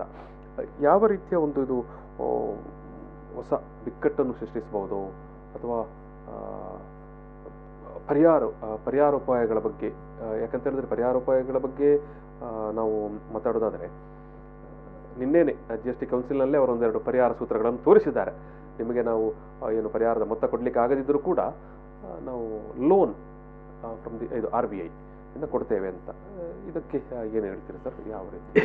ಅಂದರೆ ಅದಕ್ಕೆ ಈಗ ಬೇರೆ ಬೇರೆ ರಾಜ್ಯಗಳು, ಎಸ್ಪೆಷಲಿ ವಿರೋಧ ಪಕ್ಷದ ಆಡಳಿತ ಇರುವ ರಾಜ್ಯ ಕಾಂಗ್ರೆಸ್ಸು ಮತ್ತು ಕಮ್ಯುನಿಸ್ಟು, ವೆಸ್ಟ್ ಬೆಂಗಾಲ್, ಅವರೆಲ್ಲ ಅದರಲ್ಲಿ ಕೇರಳದವ್ರು ಭಾರಿ ಸ್ಪೆಸಿಫಿಕ್ ಆಗಿ ಏನು ಹೇಳ್ತಾ ಇದ್ದಾರೆ ಅಂತ ಹೇಳಿದರೆ, ನಾವು ಲೋನ್ ಮಾಡೋ ಬದಲು ನೀವೇ ಲೋನ್ ಮಾಡಿ ಕೊಡಿ. ಡೆಲ್ಲಿ ಅವರು ಕೂಡ ಅದನ್ನೇ ಹೇಳಿದರು. ಡೆಲ್ಲಿ ಕೂಡ ಲೋನ್ ಮಾಡಿ ಕೊಡಿ ಅಂತ ಹೇಳಿದರು. ಮತ್ತು ಅವ್ರದ್ದು ಪೊಲಿಟಿಕಲಿ ಒಂಥರ ಮೆಜಾರಿಟೇರಿಯನ್ ಡಿಸಿಷನ್. ಮೆಜಾರಿಟೇರಿಯನ್ ಅಂದರೆ ನೀವು ನಿಮ್ಮ ಆಡಳಿತ ಪಕ್ಷದ ಅವರ ರಾಜ್ಯಗಳೇ ಅಂದರೆ BJP ರೂಲ್ಡ್ ಸ್ಟೇಟ್ಗಳೇ ಜಾಸ್ತಿ ಇವೆ. ಸೊ ಆದ್ದರಿಂದ ನೀವೊಂದು ಮೆಜಾರಿಟೇರಿಯನ್ ಇದನ್ನು ಡಿಸಿಷನ್ ನಮ್ಮ ಮೇಲೆ ಇಂಪೋಸ್ ಮಾಡ್ತಾ ಇದ್ದೀರಿ, ಇದು ಫೆಡರಲ್ ಸ್ಟ್ರಕ್ಚರಿಗೆ ಸರಿಯಲ್ಲ ಅಂತೇಳಿ. ಮತ್ತು ಮೂರನೇ ಅವರ ಆರ್ಗ್ಯುಮೆಂಟ್, ಒಂದು ಕಾಂಪನ್ಸೇಷನು GST ಕಾಂಪನ್ಸೇಷನ್ ಆ್ಯಕ್ಟ್ ಇರುವಾಗ ಮತ್ತಲ್ಲಿ ಕೇಂದ್ರ ಸರ್ಕಾರ ಪರಿಹಾರ ಮಾಡ್ತೇನೆ ಅಂತ ಒಪ್ಪಿಕೊಂಡ ನಂತರ ಈ ರೀತಿ ಮಾತಿಗೆ ವಿರುದ್ಧ ಹೋಗೋದು ಸರಿಯಲ್ಲ ಅಂತ ಹೇಳೋ ವಾದಗಳೆಲ್ಲ ಬಂದಿವೆ ಚರ್ಚೆಗೆ. ಬಟ್ ಪ್ರಶ್ನೆ ಏನಿದೆ ಅಂತ ಹೇಳಿದರೆ, ಕೇಂದ್ರ ಸರ್ಕಾರ ಮನಸ್ಸು ಮಾಡಿದರೆ ಸಾಲ ಮಾಡಿ ಕೊಡ್ಬೋದು, ಒಂದು ಬದ್ಧತೆಯನ್ನು ಪ್ರದರ್ಶನ ತೋರಿಸಬೇಕಾಗಿದೆ. ಅಂದರೆ ಈ ಹೊತ್ತಿಗೆ ರಾಜ್ಯಗಳು ಏನು ಅಂತ ಹೇಳಿದ್ರೆ, ನೀವು ಏನೇ ಹೇಳಿ ಅಲ್ಟಿಮೇಟು ಸಮಸ್ಯೆಯನ್ನು ನೇರ ಎದುರಿಸಿದ ರಾಜ್ಯಗಳು. ಅದು ಶಿಕ್ಷಣದಿರ್ಬೋದು, ಆರೋಗ್ಯದಿರ್ಬೋದು, ಇನ್ಫ್ರಾಸ್ಟ್ರಕ್ಚರ್ ಇರ್ಬೋದು, ಯಾವುದೇ ಇರ್ಬೋದು, ಅದನ್ನು ನೇರ ಮುಖಾಮುಖಿ ಆಗುವುದು ರಾಜ್ಯ ಸರ್ಕಾರಗಳು, ನಿರೀಕ್ಷೆ ಮಾಡೋದು ರಾಜ್ಯಗಳಿಗೆ. ನೀವು ಈಗ ಇಲ್ಲಿ ಆಸ್ಪತ್ರೆ ಸರಿ ಅಂತ ಹೇಳಿದ್ರೆ ಯಾರ ಕೇಂದ್ರದಲ್ಲಿ ಕೇಳ್ತಾರ? ರಾಜ್ಯ ಸರ್ಕಾರ ಕೇಳ್ತಾರೆ, ಮಾಡಿಕೊಡಿ ಅಂತ ಹೇಳ್ತಾರೆ. ಇಲ್ಲ ನೆರೆ ಬಂತು ಅಂತ ಹೇಳಿದ್ರೆ ಯಾರ ಮುಂದೆ ಹೋಗ್ತಾರೆ? ಇಲ್ಲಿ ಇವರು ಹೋಗ್ತಾರೆ. ನೆರೆ ಪರಿಹಾರದ ಬಗ್ಗೆ ಇರ್ಬೋದು, ಯಾವುದೇ ಸಮಸ್ಯೆ ಆದರೂ ರಾಜ್ಯನೇ. ಈಗ ಅಂಥ ರಾಜ್ಯ ಅದರಲ್ಲಿಗೆ ಅದನ್ನು ಪರಿಹಾರ ಮಾಡೋದು ಬಿಡಿ, ಒಂದು ಸಣ್ಣ ಮಟ್ಟಿನ ಕಾಂಪನ್ಸೇಷನ್ ಕೊಡಬೇಕು ಜನರಿಗೆ, ಅಥವಾ ಒಂದು ಸಣ್ಣ ಮಟ್ಟ ಇನ್ಫ್ರಾಸ್ಟ್ರಕ್ಚರ್ ಡೆವಲಪ್ ಮಾಡಬೇಕು. ಆಸ್ಪತ್ರೆಗೆ ಕರೋನಾ ಸಂದರ್ಭದಲ್ಲಿ ಎಷ್ಟು ಖರ್ಚು ಎಕ್ಸ್ಟ್ರಾ ಬಂದಿದೆ, ಅಂದರೆ ಅದು ಯಾಕೆ ಬಂದಿದೆ ಅಂತ ಹೇಳಿದ್ರೆ ಹಿಂದೆ ಏನು ಖರ್ಚೇ ಮಾಡಲಿಲ್ಲ ಇವರು. ಅದು ಕೂಡ ಭಾರಿ ಮುಖ್ಯ. ಅವರು ಇಡೀ ಅವರ ಒಟ್ಟು ಅಂದರೆ ನಮ್ಮ ಇಡೀ GDP ರಾಷ್ಟ್ರೀಯ ಉತ್ಪನ್ನದ 1% ಆಸುಪಾಸಿನಲ್ಲಿ ಇವರು ಹೆಲ್ತ್ ಮೇಲೆ ಇನ್ವೆಸ್ಟ್ ಮಾಡಿದ್ದಾರೆ. ಸೊ ಅದರ ಫಲ ಇದು. ಡಾಕ್ಟ್ರುಗಳಿಲ್ಲ, ಆಸ್ಪತ್ರೆ ಇಲ್ಲ, ಎಕ್ವಿಪ್ಮೆಂಟ್ಸ್ ಇಲ್ಲ, ಮೆಡಿಸಿನ್ ಇಲ್ಲ, ವೆಂಟಿಲೇಟರ್ಸ್ ಇಲ್ಲ, ಆಕ್ಸಿಜನ್ ಇಲ್ಲ, ಈ ಸ್ಥಿತಿಗೆ ಬಂದಿದೆ. ಬಟ್ ಈಗ ಗೊತ್ತಾಗಿದೆ ಸಮಸ್ಯೆ ಇದೆ, ಜನ ಎಲ್ಲ ಭಾರಿ ಕಷ್ಟಪಡ್ತಾ ಇದ್ದಾರೆ. ಆಯ್ತಪ್ಪ ನಾವು ಆಸ್ಪತ್ರೆ ಮಾಡ್ತೇವೆ, ಡಾಕ್ಟರ್ ಅಪಾಯಿಂಟ್ ಮಾಡ್ತೇವೆ, ದುಡ್ಡು ಎಲ್ಲಿದೆ? ಈಗ ಒಂದು ಕರೆ ಇದೆ, ಕರೆಯನ್ನು ನಾವು ಸ್ವೀಕರಿಸಿ ಆಮೇಲೆ ನಮ್ಮ ಚರ್ಚೆಯನ್ನು ಮುಂದುವರಿಸುವ. ನಮಸ್ಕಾರ. ನಮಸ್ತೆ ಸರ್, ಹೇಳಿ ಸರ್. ನಾನು ಈಗ ಒಂದು ಕಂಪನಿ ನಡೆಸುವವನು. ಓಕೆ. ಗೌರ್ಮೆಂಟ್ ಹೇಳಿದ್ರು ಫಸ್ಟಿಗೆ ನಮಗೆ 3 ತಿಂಗಳು ಟ್ಯಾಕ್ಸ್ ನೀವು ಕಟ್ಟೋದು ಬೇಡ ಅಂತ. ಮತ್ತೆ ಆಯ್ತು, ಸ್ವಲ್ಪ ದಿನದ ನಂತರ ಇಲ್ಲ, ಆ 3 ತಿಂಗಳ ಹಣವನ್ನು ನೀವು ಕಟ್ಟಲೇಬೇಕಾಗ್ತದೆ, ಆ 3 ತಿಂಗಳ ನಂತರ ಕಟ್ಟಿ ಅಂತ. 3 ತಿಂಗಳ ನಂತರ ಓಕೆ, ಅದು ಆಯ್ತು. ಆ ನಂತರ ನಮ್ಮ ಹತ್ರ ಕಟ್ಲಿಕ್ಕೆ ಈಗ ಹಣ ಇಲ್ಲ. ಈಗ ಗೌರ್ಮೆಂಟ್ ಹೇಳ್ತದೆ ನಮ್ಗೆ ಲೋನ್ ಕೊಡ್ತದೆ, ನೀವು ಟ್ಯಾಕ್ಸ್ ಕಟ್ಟಿ ಅಂತ. ಸರಿ, ನಾನು ಲೋನಿಗೆ ಹೋದೆ. ಈಗ ಲೋನ್ ಕೇಳಿದ ನಂತರ ಲೋನ್ ಸ್ಯಾಂಕ್ಷನ್ ಆಗಿದೆ. ಸ್ಯಾಂಕ್ಷನ್ ಆಗಿ ಲೋನ್ ಬ್ಯಾಂಕಿನವರು ಹೇಳ್ತಾರೆ, ನೀನು ಫಸ್ಟಿಗೆ ಏನು ಟ್ಯಾಕ್ಸ್ ಉಂಟಲ್ಲ ಅದು ಕಟ್ಟಿ ಬಾ, ಮತ್ತೆ ನಿಂಗೆ ಲೋನ್ ಕೊಡ್ತೇನೆ ಅಂತ. ಸರಿ ಸರಿ ಸರಿ ಸರಿ. ನೀನು ಇಲ್ಲಿವರೆಗೆ ಯಾಕೆ ಅದು ಆ ಟ್ಯಾಕ್ಸ್ ಅನ್ನು ಕೈ ಇಟ್ಟಿದ್ದಿ ಗವರ್ಮೆಂಟ್ ಇದು, ಅದನ್ನು ನೀನು ಕಟ್ಟಬೇಕಾಗ್ತದೆ. ಹೌದು. ನಿಂಗೆ ನಾವು ಲೋನ್ ಕೊಡ್ತೇವೆ. ನನ್ನ ಹತ್ರ ಹಣ ಇಲ್ಲ, ನಾನು ಹಣ ಇಲ್ಲದಕ್ಕೆ ಲೋನಿಗೆ ಹೋದದ್ದು. ಆ ಲೋನ್ ಇಂದ ನಾನು ಟ್ಯಾಕ್ಸ್ ಕಟ್ಟಬೇಕೀಗ. ಗವರ್ಮೆಂಟ್ ಹೇಳ್ತದೆ ನಿಂಗೆ ಲೋನ್ ಕೊಡ್ತಾರೆ, ನೀನ್ ಮತ್ತೆ ಟ್ಯಾಕ್ಸ್ ಕಟ್ಟು ಅಂತ ಹೇಳ್ತಾರೆ. ಸರ್ ಈಗ ನಾವೇನ್ ಮಾಡ್ಬೇಕಂತ ಅರ್ಥ ಆಗ್ತಾ ಇಲ್ಲ. ಏನಾದ್ರೂ ಇದಕ್ಕೆ ಪರಿಹಾರ ಅಂತ ನೋಡುವ. ಈಗ ಪ್ರೊಫೆಸರ್ ಚಂದ್ರ ಪೂಜಾರಿ ಅವರು ಇದ್ದಾರೆ, ನೋಡಿ ಹೇಳ್ತಾರೆ ಅಂತ ಕೇಳುವ. ಬಾರಿ ಒಂದು ಸವಾಲಿನ ಪ್ರಶ್ನೆ. ಅಲ್ಲ, ನಮ್ಗೆ ಯಾರ ಹಣ ಸಹ ಇಡಿಸ್ಲಿಕ್ಕೆ ಬೇಡ ಸರ್. ಅಲ್ಲ, ಯಾರ ಹಣ ಇಡಿಸ್ಲಿಕ್ಕೆ ಬೇಡ. ನಾವು ಹಣ ಕಟ್ಲೇಬೇಕು, ಗವರ್ಮೆಂಟ್ ಹಣ ಕಟ್ಲೇಬೇಕು. ಬಟ್ ಕಷ್ಟದಲ್ಲಿದ್ದೇವೆ. ಈಗ ಸಂಬಳ ಕೊಡ್ಲಿಕ್ಕೆ ನಮ್ಮ ಹತ್ರ ಕೈಯಲ್ಲಿ ಹಣ ಇಲ್ಲ. ಒಂದ ಕಂಪನಿ ನಾವು ಬಂದ್ ಮಾಡ್ಬೇಕು. ನಮ್ಮೊಟ್ಟಿಗೆ ಇರುವಂತ ಒಂದು 10-20 ಮನೆ, ಒಂದು 20 ಮನೆ ನಮ್ಮಿಂದಲೇ ನಡೆಯುದು, ಈ ಕಂಪನಿಯಿಂದಲೇ. ಒಂದು 80 ಜನ ಇದ್ದಾರೆ. 80 ಜನರ ಮನೆ ನಡೀತದ ಇಲ್ಲ ಈ ಕಂಪನಿಯಿಂದ. ಮತ್ತೆ ಇಷ್ಟು ಒಂದು 15-20 ವರ್ಷದಿಂದ ಈ ಕಂಪನಿಗೆ ನಾವು ದುಡ್ದಿದ್ದೇವೆ, ಒಟ್ಟಿಗೆ ಬೆಳೆಸಿದ್ದೇವೆ ಕಂಪನಿಯನ್ನು. ಇಲ್ಲ ನಮ್ಗೆ ಈಗ ಬಂದ್ ಮಾಡಿದ್ರೆ ನಾನು ಹೊಸ ಕಂಪನಿಯನ್ನು ನಾಳೆ ಪ್ರಾರಂಭ ಮಾಡಬಹುದು. ಚಿಕ್ಕ ಪುಟ್ಟ ಏನ್ ದೊಡ್ಡದಲ್ಲ ಅದು. ಈಗ ಬೆಳೆಸಿದ ಕಂಪನಿ ಅಲ್ಲ, ಒಂದು ಗೂಡಂಗಡಿ ಏನಾದ್ರು ಪ್ರಾರಂಭ ಮಾಡಿ ನಾ ಅಲ್ಲಿಂದ ಮುಂದುವರಿಬಹುದು ಪುನಃ. ಬಟ್ ಗವರ್ಮೆಂಟ್ ನಮ್ಗೆ ಸಪೋರ್ಟ್ ಮಾಡ್ಬೇಕು. ನಮ್ಮ ತಾಯಿ ತಂದೆ ಅವರು ನಮ್ಮ ಮಕ್ಕಳನ್ನ ಮಕ್ಕಳಾಗಿ ನೋಡ್ಬೇಕು. ಅವರು ನಮ್ಮನ್ನು ಯಾವ ರೀತಿ ನೋಡ್ತಾ ಇದ್ದಾರೆ ಅಂದ್ರೆ ನೋವಾಗ್ತಾ ಇದೆ. ಈಗ ಅದಕ್ಕೆ ಕರೆಕ್ಟ್ ನೀವು ಹೇಳಿದ್ದು. ಇನ್ನೊಂದ್ ಕಡೆ ಈಗ ರಾಜ್ಯ ಸರ್ಕಾರಗಳು ಕೂಡ ಕೇಂದ್ರ ಸರ್ಕಾರವನ್ನು ನೀವು ಹೇಳಿದ ಹಾಗೆ ತಮ್ಮ ತಾಯಿ ತಂದೆ ಅಂತಲೇ ನೋಡ್ತಾ ಇತ್ತು. ಈಗ ರಾಜ್ಯ ಸರ್ಕಾರಗಳೇ ಆಕಾಶ ನೋಡುವಂತ ಪರಿಸ್ಥಿತಿ ಎದುರಾಗಿದೆ. ಓಕೆ, ನಿಮ್ಮ ಈ ಒಂದು ಪ್ರಶ್ನೆ ಹಿನ್ನೆಲೆಯಲ್ಲಿ ಪ್ರೊಫೆಸರ್ ಚಂದ್ರ ಪೂಜಾರಿ ಅವರು ಕೆಲವು ಪರಿಹಾರ ಅಥವಾ ಅದಕ್ಕೊಂದು ವಿಶ್ಲೇಷಣೆ. ಪರಿಹಾರ ತಕ್ಷಣಕ್ಕೆ ಎಲ್ಲಿ ಕಾಣಿಸ್ತಾ ಇಲ್ಲ. ಅದೇ ಬೇಸಿಕ್ ಪ್ರಾಬ್ಲಮ್ ಎಲ್ಲಿದೆ ಅಂತ ಹೇಳಿದ್ರೆ, ಈಗ ಅವರು ಹೇಳಿದ್ದು ಇವರು ಅಂತಲ್ಲ, ತುಂಬ ಕಂಪನಿಗಳು, ವ್ಯಾಪಾರಸ್ಥರು, ತುಂಬ ಜನ ಈ ಸಮಸ್ಯೆ ಎದುರಿಸ್ತಾ ಇದ್ದಾರೆ. ಓಕೆ, ನೀವು ಪ್ರಶ್ನೆಗೆ ಅಥವಾ ನೀವು ಒಂದು ಅಭಿಪ್ರಾಯವನ್ನು ಸೂಚಿಸಿದ್ದಕ್ಕಾಗಿ ಧನ್ಯವಾದಗಳು. ಈಗ ಈ ವಿಚಾರವಾಗಿ ಪ್ರೊಫೆಸರ್ ಚಂದ್ರ ಪೂಜಾರಿ ಅವರು ಮಾತಾಡ್ತಾ ಇದ್ದಾರೆ. ಏನಿದೆ ಅಂತ ಹೇಳಿದರೆ, ಈಗ ನೋಡಿ, ಫಸ್ಟಿಗೆ ಏನು ಹೇಳಿತು ಗೌರ್ಮೆಂಟ್, ಏನು ಹೇಳಿತ್ತು ಅಂತ ಹೇಳಿದರೆ, ಈ ಲಾಕ್ಡೌನ್ ಟೈಮಲ್ಲಿ ಎಂಪ್ಲಾಯೀಸ್ಗೆಲ್ಲ ಸಂಬಳ ಕೊಡಬೇಕು ಅಂತ ಹೇಳಿತ್ತು. ಸಂಬಳ ಕೊಡಬೇಕು ಅಂತ ಹೇಳಿದರೆ ಇವರು ವ್ಯಾಪಾರ ವ್ಯವಹಾರ ಮಾಡಿದ ಸಂಬಳ ಕೊಡೋದು ಎಲ್ಲಿ ಅಂತ ಹೇಳ್ಬಿಟ್ಟು ಕೋರ್ಟಿಗೆ ಹೋದರು. ಆಗ ಕೋರ್ಟ್ ಹೇಳಿದ್ರು ಕೊಡುವ ಅಗತ್ಯ ಇಲ್ಲ ಅಂತ ಹೇಳಿದೆ. ಸೊ ಆನಂತರ ಲೋನಿನ ಪ್ರಶ್ನೆ ಬಂದ್ಲಿಗೆ ಏನಾಯಿತು, ನೀವು ಲೋನ್ ಈಗ ಕಟ್ಟೋದು ಬೇಡ, ಮುಂದೆ ಕಟ್ಟಿ ಅಂತೇಳಿ ಬಂತು. ಸೊ ಅದಕ್ಕೂ ಸುಪ್ರೀಂ ಕೋರ್ಟು ಇತ್ತೀಚೆಗೊಂದು ಆರ್ಡರ್ ಮಾಡಿದೆ, ಲಾಕ್ಡೌನ್ ಮಾಡಿದವರು ನೀವೇ, ಸೊ ಅದರ ಜವಾಬ್ದಾರಿ ಕೂಡ ನೀವು ಹೊರಬೇಕು ಅಂತ ಹೇಳ್ತಾ ಇದೆ. ಏನೋ ಸುಪ್ರೀಂ ಕೋರ್ಟ್ ಬೇರೆ ಎಲ್ಲ ಬಿಟ್ಟರು ಈ ವಿಚಾರದಲ್ಲಿ ಸ್ವಲ್ಪ ಕಠಿಣ ನಿಲುವು ತಗೊಂಡಾಗೆ ಕಾಣ್ತದೆ. ಬಟ್ ಇಲ್ಲೊಂದು ದೊಡ್ಡ ಸಮಸ್ಯೆ ಎಲ್ಲಿದೆ ಅಂತ ಹೇಳಿದರೆ, ಈಗ ಸರ್ಕಾರ ಕೂಡ ಈಗ ಇವರು ಹೇಳಿದ ಹಾಗೆ ವ್ಯಾಪಾರ ವಹಿವಾಟುಗಳು ನಿಲ್ಲಬೇಕು ಅಂತ ಸರ್ಕಾರದಲ್ಲ, ಬೆಳಿಬೇಕು ಅಂತಲೇ ಇದೆ ಸರ್ಕಾರದ ಉದ್ದೇಶ ಕೂಡ. ಯಾಕೆಂದರೆ ಇಲ್ಲ ಇದ್ರೆ ಇದು ಒಮ್ಮೆ ನೀವು ಎಕಾನಮಿ ಫೇಲ್ಯೂರ್ ಅಂದರೆ ಪಾಲಿಟಿಕ್ಸ್ ಫೇಲ್ಯೂರೇ, ತಲೆ ಹತ್ತಲಿಕ್ಕೆ ಸಾಧ್ಯ ಇಲ್ಲ. ಯಾವ ಪಕ್ಷನೂ ಸರ್ವೆ ಆಗಲಿಕ್ಕೆ ಸಾಧ್ಯ ಇಲ್ಲ. ಇವರು ಕಂಪನಿ ನಡೆಸಬೇಕು, ಜನರಿಗೆ ಕೆಲಸ ಕೊಡಬೇಕು, ಜನರಿಗೆ ಊಟ ವಸತಿ ವ್ಯವಸ್ಥೆ ಆದರೆ ಮಾತ್ರ ಎಲ್ಲ ನಾಳೆ ಎಲ್ಲ ಬೀದಿಗೆ ಬರ್ತಾರೆ. ಸೊ ಗೌರ್ಮೆಂಟು ಕೂಡ ಏನು ಎಕ್ಸ್ಪೆಕ್ಟ್ ಮಾಡ್ತಾ ಇದೆ ಅಂತ ಹೇಳಿದ್ರೆ ಎಕಾನಮಿ ಶುಡ್ ಗ್ರೋ ಅಂತೇಳಿ. ಸೊ ಅದಕ್ಕೋಸ್ಕರ ಅವರ 20 ಲಕ್ಷದ ಸ್ಟಿಮ್ಯುಲಸ್ ಪ್ಯಾಕೇಜನ್ನು ಬಿಡುಗಡೆ ಮಾಡಿದರು. ಅದ್ರ ಹೇಳ್ತಾರಲ್ಲ, ಆ್ಯಕ್ಚುಲಿ ಇರೋದು 1-2% ಮಾತ್ರ, ಬಾಕಿ ಎಲ್ಲ ಬೇರೆ ಈಗಾಗಲೇ ಇದ್ದ ಕಾರ್ಯಕ್ರಮಗಳಿಂದ ಒಟ್ಟು ಸೇರಿಸಿ 20 ಲಕ್ಷ ಕೊಟ್ಟಿದ್ದಾರೆ ಅಂತ. ವಾಟ್ ಎ ಬೇಬಿಟ್ ಅಂದರೆ ಅವರ ಇಂಟೆನ್ಷನ್ ಏನು ಅಂತ ಹೇಳಿದ್ರೆ ಡೆವಲಪ್ಮೆಂಟ್ ಆಗಬೇಕು ಅಂತ. ಬಟ್ ಅದೆಲ್ಲ ಏನಿದೆ ಅಂತ ಹೇಳಿದರೆ ಲೋನ್ ಗ್ಯಾರಂಟಿಗಳು, ಅಂದರೆ ಸರ್ಕಾರ ಏನು ಹೇಳ್ತದೆ, ಬ್ಯಾಂಕ್ ಲೋನ್ ಕೊಡಿ ಅಂತೇಳಿ, ಬಟ್ ಬ್ಯಾಂಕ್ಗಳು ಲೋನ್ ಕೊಡ್ತಾ ಇಲ್ಲ. ಅದೇ ವಿಷಯವನ್ನು ಈಗ ಇವರು ಕೂಡ ಪ್ರಸ್ತಾಪ ಮಾಡಿದ್ದು. ಲೋನ್ ಯಾಕೆ ಕೊಡ್ತಾ ಇಲ್ಲ ಅಂತ ಹೇಳಿದ್ರೆ, ಬ್ಯಾಂಕ್ಗಳಲ್ಲಿ ಇವತ್ತು ನಾನ್ ಪರ್ಫಾರ್ಮಿಂಗ್ ಅಸೆಟ್ಸು ಎಷ್ಟು ತುಂಬಿ ಹೋಗಿದೆ ಅಂತ ಹೇಳಿದ್ರೆ, ಎನ್ ಪಿ ಎ ಅದನ್ನು ಅದು ಬಾರಿ ಡೀಸೆಂಟ್ ವರ್ಡ್ NPA ಅಂತ, ಅದನ್ನು ಬ್ಯಾಡ್ ಡೆಟ್ ಅಂತಲೇ ಹೇಳೋದು. ಅದು ಓದ್ದೆ, ಅದು ವಾಪಸ್ ಬರೋದಲ್ಲ. ಅದು ಆಲ್ಮೋಸ್ಟ್ ಒಂದು ಪ್ರತಿ 100 ರೂಪಾಯಲ್ಲಿ 10 ರೂಪಾಯಿ ಕೆಟ್ಟ ಸಾಲ ಇದೆ ಕನಿಷ್ಠ.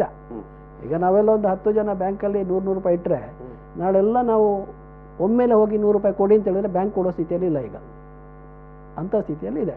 ಬಟ್ ಬ್ಯಾಂಕ್ಗಳು ಏನು ಸ್ವಲ್ಪ ಅದು ಸ್ಟೇಬಲ್ ಆಗಬೇಕು ಅನ್ನೋ ಕಾರಣಕ್ಕಾಗಿ ಈ ಬ್ಯಾಂಕ್ ವಿಲೀನೀಕರಣ ಅಂತ ಮಾಡಿದ್ರಲ್ಲ, ಅದು ಅದನ್ನೇ ನಾನು ಹೇಳ್ತಾರೆ. ಈಗ NPA ಸಮಸ್ಯೆ ಇದೆ ಅಲ್ಲ, ನಾನ್ ಪರ್ಫಾರ್ಮಿಂಗ್ ಅಸೆಟ್ಸ್ ಏನು ಮಾಡಿದೆ ಅಂತ ಹೇಳಿದರೆ, ಗೌರ್ಮೆಂಟ್ ಏನು ಇನ್ಸಿಸ್ಟ್ ಮಾಡ್ತದೆ, ನೀವು NPA ರೆಡ್ಯೂಸ್ ಮಾಡಬೇಕು ಅಂತ ಹೇಳ್ತಾರೆ.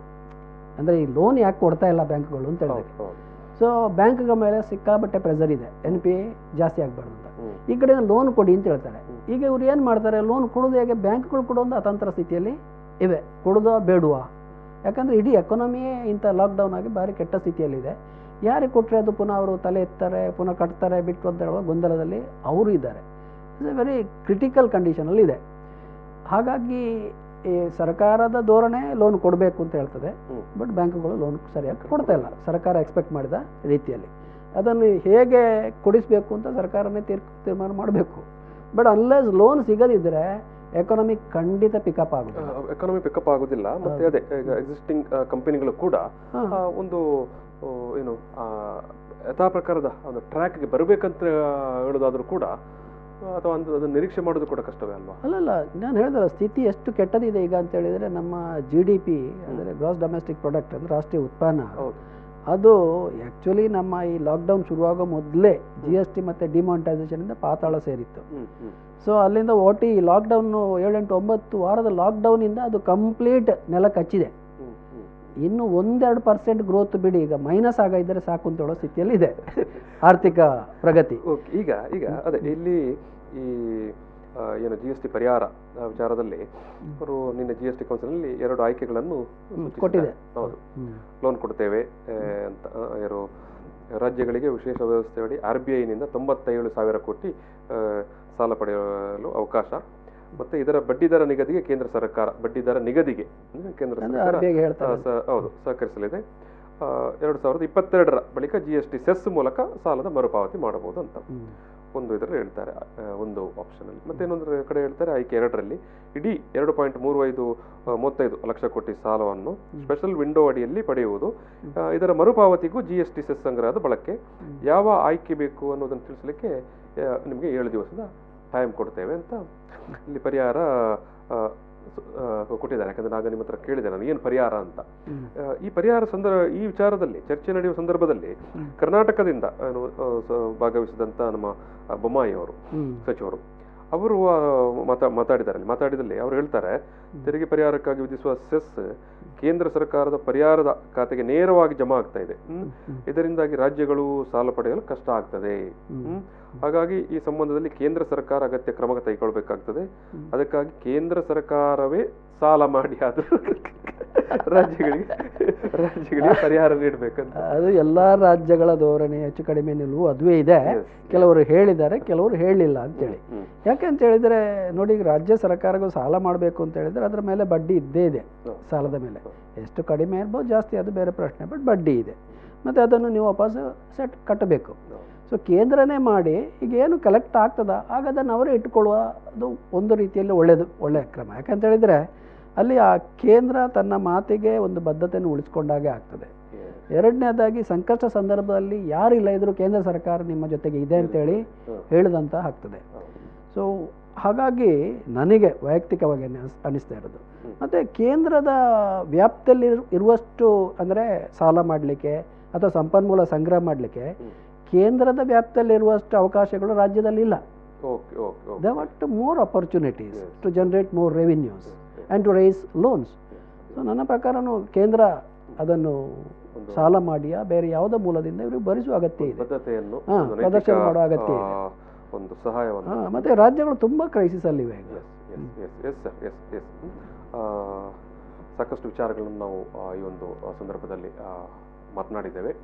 GST ದೇವರೇ ಗತಿ ಅಂದರೆ ಯಾಕೆ ಆ ರೀತಿ ಹೇಳಿದ್ದೇವೆ ಅಂತ ಹೇಳಿದ್ರೆ, ನಿನ್ನೆ ನಡೆದ GST ಕೌನ್ಸಿಲ್ ಸಭೆಯಲ್ಲೇ ದೇಶದ ಆರ್ಥಿಕ ಪರಿಸ್ಥಿತಿಯನ್ನು ನೋಡಿಕೊಂಡು ಅಥವಾ ವಿಶ್ಲೇಷಣೆ ಮಾಡುತ್ತಾ ಕೇಂದ್ರ ಆರ್ಥಿಕ ಸಚಿವರು ನಿರ್ಮಲಾ ಸೀತಾರಾಮನ್ ಅವರು ಹೇಳಿದ ಮಾತದು ಆಕ್ಟ್ ಆಫ್ ಗಾಡ್ ಅಂತ ನಮ್ಮ ಭಾಷೆಯಲ್ಲಿ ಅಥವಾ ನಮ್ಮ ಪರಿಕಲ್ಪನೆಯಲ್ಲಿ ಹೇಳಿದರೆ ದೇವರೇ ಗತಿ ಅನ್ನುವಂಥ ವಿಚಾರ.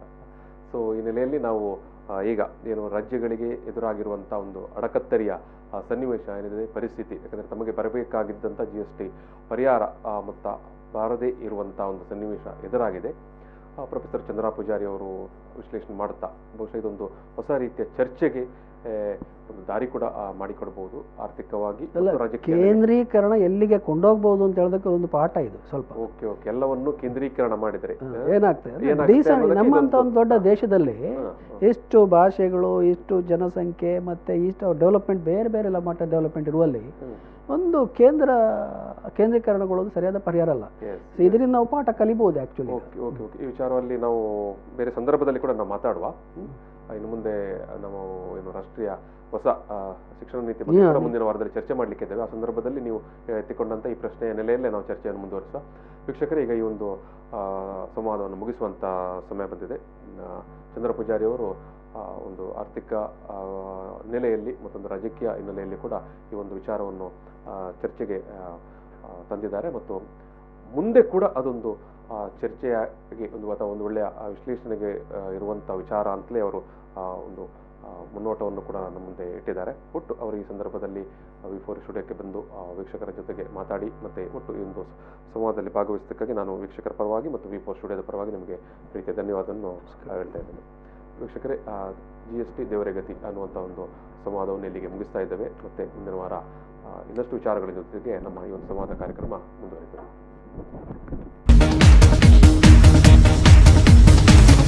ಪ್ರಚಲಿತ ಈ ಕಾರ್ಯಕ್ರಮದ ಪ್ರಾಯೋಜಕರು ರೋಹನ್ ಕಾರ್ಪೊರೇಷನ್, ಸಹ ಪ್ರಾಯೋಜಕರು father Muller's charitable trust, SDM college Ujire, VK furniture and electronics.